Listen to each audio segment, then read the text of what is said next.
வணக்கம். இன்றைக்கி நம்ம பார்க்க போகிற சமையல் ஒரு அருமையான சிம்பிளான லஞ்ச் மெனு தான். மீன் மேக்கர் போட்டு ஒரு மட்டன் குழம்பும் கத்திரிக்காய் தொக்கும் எப்படி செய்யலாங்கிறத பார்க்கலாம். ரெண்டுமே சிம்பிளாக இருக்கும், ஈஸியாகவும் இருக்கும், டேஸ்ட் நல்லாயிருக்கும். ஸோ வாங்க எப்படி செய்யலாங்கிறத பார்க்கலாம். பேன் எடுத்துக்கலாம். பேனில் வந்து கொஞ்சமாக எண்ணெய் விட்ருக்கேன். கத்திரிக்காய் வந்து நம்ம வறுத்து எடுக்கணும். ஸோ அந்தளவுக்கு வந்து எண்ணெய் விட்டால் போதும். இப்போ வந்து கத்திரிக்காய் பார்த்திங்கன்னா ஒரு 150 கிராம் அளவுக்கு கத்திரிக்காய் எடுத்திருக்கேன். இந்த சைஸுக்கு சின்ன சின்னதாக கட் பண்ணிக்கோங்க. இதில் வந்து எண்ணெயில் போட்டு நல்லா ஃப்ரை பண்ணி எடுத்துக்கலாம். புளியான கடாயை எடுத்திங்கன்னா உங்களுக்கு சீக்கிரமாகவே ஃப்ரை ஆகிடும். நான் வந்து இந்த மாதிரி அகலமான பேன் எடுத்துருக்கேன். ஃபுல்லாக வறுத்து எடுக்கணும். அந்த கத்திரிக்காயை நல்லா கிறிஸ்பியாக வர அளவுக்கு. அதாவது இவ்வளோ நேரம் தண்ணியில் தான் ஊற போட்டிருந்தேன். இப்போ வந்து எண்ணெயில் போடுறதுக்கு முன்னாடி கொஞ்சம் இது ஜல்லடையில் வந்து வடிகட்டிட்டு தான் சேர்த்துக்கேன். இல்லைன்னா உங்களுக்கு தெரிக்கும் அப்படியே. அதனால் ஒரு செகண்ட் மட்டும் தண்ணியை வடிச்சிட்டு சேர்த்துக்கோங்க. ரொம்ப நேரம் விட்டிங்கன்னா அப்புறம் கத்திரிக்காய் வந்து கருகி போயிடும். இப்போ கத்திரிக்காய் நல்லா வறுபட்டுருச்சு, எடுத்துடலாம். ஹை ஃப்ளேம்லேயே வச்சு வறுத்துக்கோங்க. இல்லைன்னா உங்களுக்கு வந்து மாதிரியா கொலன்னு ஆயிரும்.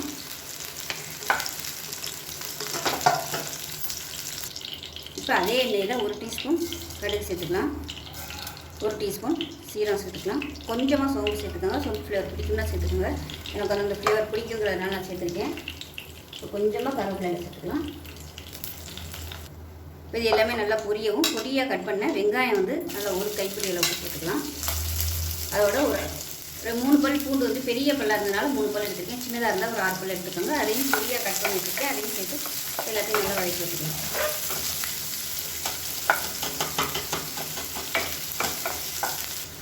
வெங்காயம் வதங்குறதுக்கு உப்பு சேர்த்துக்கலாம்.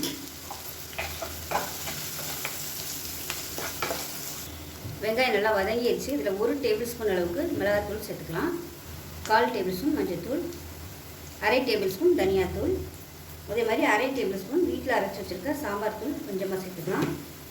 இது எல்லாத்தையும் சேர்த்து எண்ணெயில் லேசாக வதக்கி விட்டுக்கலாம்.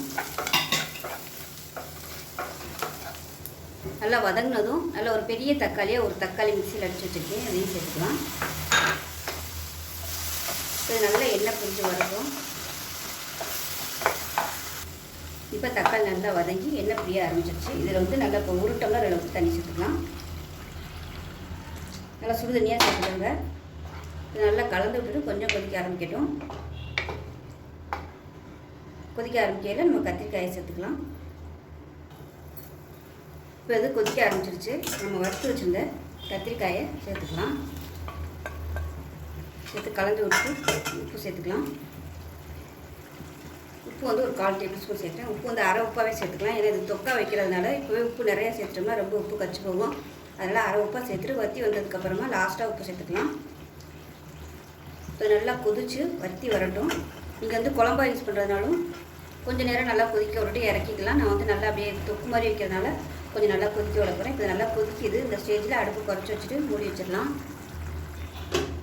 நல்லா ட்ரை ஆகி வரட்டும். இப்போ கத்திரிக்காய் தொக்கு எப்படி இருக்குன்னு பார்க்கலாம். இப்போ பாருங்கள் நல்லா அப்படியே ட்ரை ஆகிடுச்சு. இப்போ அமர்த்திடலாம். லாஸ்ட்டாக கொத்தமல்லி சேர்த்துட்டு அமர்த்திடலாம். சாதத்தோடு பிசைஞ்சு சாப்பிட்றதுக்கு சூப்பராக இருக்கும். நீங்கள் சப்பாத்தி சாப்பிட்றதா இருந்தாலும் சாப்பிட்லாம், தோசைக்கு தொட்டுக்கலாம், சூப்பராக இருக்கும். அவ்வளோதான், அருமையான கத்திரிக்காய் தொக்கு ரெடி ஆகிடுச்சு. சாம்பார், ரசம் எல்லாத்துக்குமே அருமையாக இருக்கும். மாற்றிடலாம். இப்போ மீன் மேக்கர் குழம்பு வைக்கிறதுக்கு ஒரு குக்கர் எடுத்துக்கலாம். இப்போ எண்ணெய் சேர்த்துக்கலாம். எண்ணெய் சூடாகவும் கரம் மசாலா எல்லாம் சேர்த்துக்கலாம். 1 டீஸ்பூன் சோம்பு, ஒரு சின்ன துண்டு பிரியாணி இலை, ஒரு ஏலக்காய், 2 கிராம்பு, ஒரு 3 துண்டாக பட்டை. இது வந்து ரொம்ப லேசான பட்டையாக இருக்கனால 3 எடுத்துருக்கேன். கல்பாசி கொஞ்சம், இது எல்லாமே சேர்த்துக்கலாம். இதோட கருவேப்பிலை கொஞ்சம் சேர்த்துக்கலாம். இப்போ இது எல்லாமே பொரிய ஆரம்பிக்கவும் நல்லா ஒரு கைப்பிடி அளவுக்கு பெரிய வெங்காயம் நீளமான சேர்த்து வதக்கி வச்சுக்கலாம்.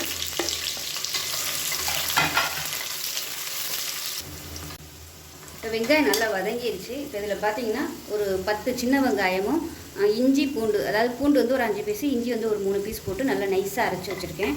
அதை சேர்த்துக்கலாம். இந்த மாதிரி வெங்காயமும் இஞ்சி பூண்டும் சேர்த்து அரைச்சி இந்த மாதிரி வதக்கும் போது நல்ல ஒரு டேஸ்ட்டு கொடுக்கும். நல்ல ஒரு மட்டன் குழம்பு வச்சா எப்படி இருக்குமோ அதே மாதிரியே இருக்கும். நீங்கள் இதே மெத்தடில் மட்டன் குழம்பு, சிக்கன் குழம்பு கூட நீங்கள் ட்ரை பண்ணலாம், நல்லாயிருக்கும். இந்த மாதிரி வெங்காயம் அரைச்சி சேர்க்கும்போது நல்லாயிருக்கும். அதுவும் சின்ன வெங்காயம் சேர்த்திங்கனாலும் நல்லாயிருக்கும். இப்போ நல்லா வதக்கி விட்டுக்கலாம். முதல்ல இஞ்சி பூண்டு பேஸ்ட்டை போட்டு வதக்கிட்டோம்னா அந்த வெங்காயம் வந்து வதங்காது. அதனால் ஃபஸ்ட்டு வந்து அந்த பெரிய வெங்காயத்தை போட்டு நல்லா வதக்கிட்டு அதுக்கப்புறமா இதை போட்டோம்னா நல்லா வதங்கிடும்.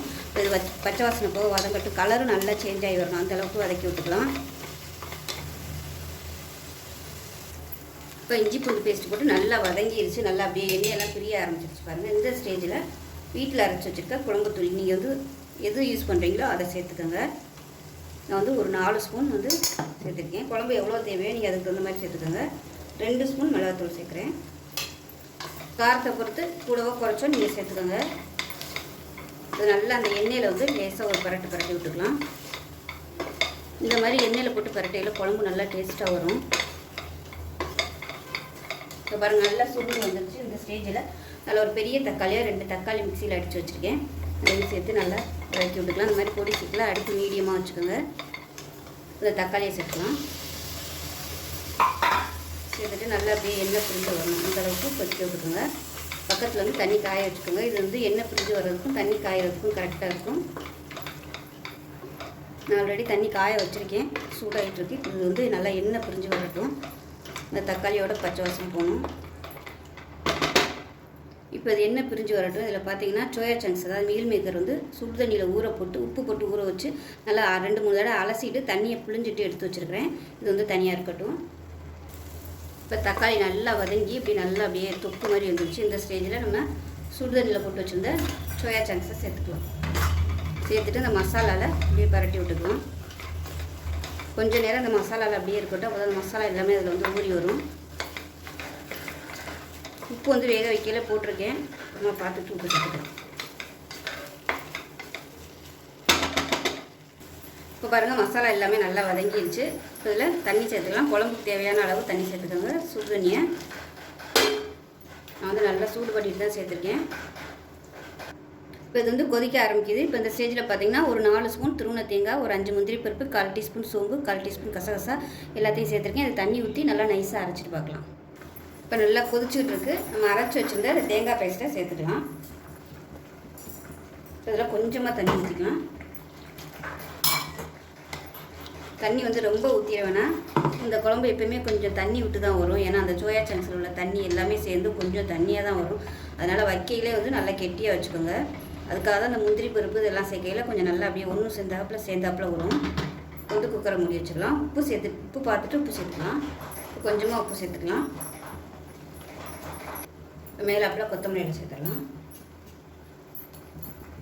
இப்போ குக்கரை மூடி வச்சுட்டு நல்லா ஒரு 3 விசில் விட்டுட்டு பார்க்கலாம். ஏற்கனவே வெந்தது தான், ஒரு 1/2 வேக்காடு வேக வச்சாச்சு.